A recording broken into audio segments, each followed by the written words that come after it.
Well, we also thought that Trump wouldn't be reelected, and we thought that Matt Gaetz wouldn't be No, nominated no, no. as I mean, Attorney no, General. no. So those are possibilities. We're talking about. I mean, you're talking about fundamentally changing the way we're doing business, and Yeah, and I would and again, it's like what Elton was saying. I think it was Elton last week when I said I would hope that we'd vote people in that are actually smart and qualified. Um, n Liberty, there really are very few, and there's, if there are, nobody enforces them.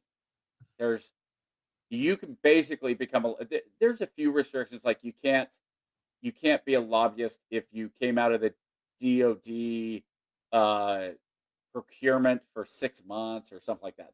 They're very, very limited. And but what they do is they come in, okay, so 3 years. Great. He had to wait for 3 years.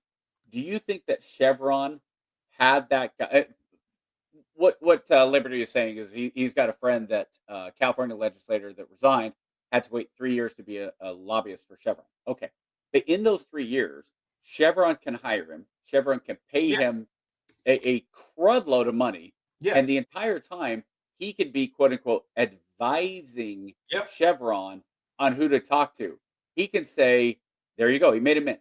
He can say, Chevron, if you talk to Mr. Smith down there in South Dakota, and you talk to Mr. Johnson, who's up in Maine, and you talk to Mr.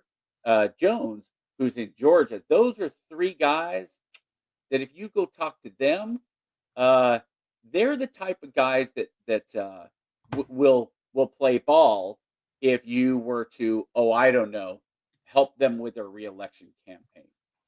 Um, do you remember on Braveheart when William Wallace was getting ready to have the major one of the major battles, and they go charging in, and they had the 2 reserves. One of them was the cavalry on the right, and the other one was like the reserves, the infantry. And Wallace comes in and he says, send in the reinforcements. So the guy gets up and he waves the flag, and the leader of the cavalry takes his horse and turns and walks away with his horses.